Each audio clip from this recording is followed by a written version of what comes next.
मुकेश मिर्जा के केस में हम सब ने ये देखा कि ऑनरेबल कोर्ट ने सेक्स प्लस वन की अप्रोच को फॉलो किया, यानी कि सेक्स और किसी एक और ग्राउंड पर अगर डिस्क्रिमिनेशन हो रहा हो और वो बहुत ही ज्यादा इरेशनल या डिस्क्रिमिनेटरी ना हो तो हम उसे रीजनेबल क्लासिफिकेशन ही मानेंगे।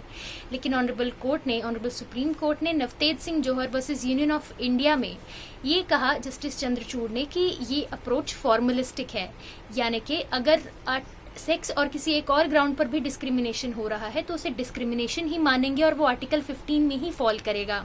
अगर फॉर्मलिस्टिक अप्रोच को फॉलो किया जाए तो ये आर्टिकल 15 के पर्पस को ही डिफीट कर देगी और स्टेट इसका मिसयूज कर सकता है। कोर्ट का ये भी कहना था कि आर्टिकल 15 में जो वर्ड सेक्स दिया गया है उसमें सेक्सुअल ओरिएंटेशन भी इंक्लूड होगी, यानी कि अगर सेक्सुअल ओरिएंटेशन के आधार पर भी डिस्क्रिमिनेशन होता है तो उसे भी आर्टिकल 15 में इंक्लूड किया जाएगा।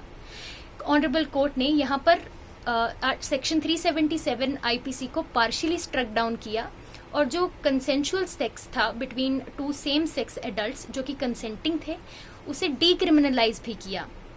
ये जजमेंट लेटर रीअफर्म हुई Supriyo versus union of India के केस में, जो कि सेम सेक्स मैरिज को लेकर था। हालांकि सुप्रीम कोर्ट ने सेम सेक्स मैरिज को रिकॉग्नाइज करने से मना कर दिया, ये कहते हुए कि मैरिज कोई फंडामेंटल राइट नहीं है। इसके अलावा NALSA versus union of India में ट्रांसजेंडर्स को रिकॉग्नाइज किया गया एज थर्ड जेंडर।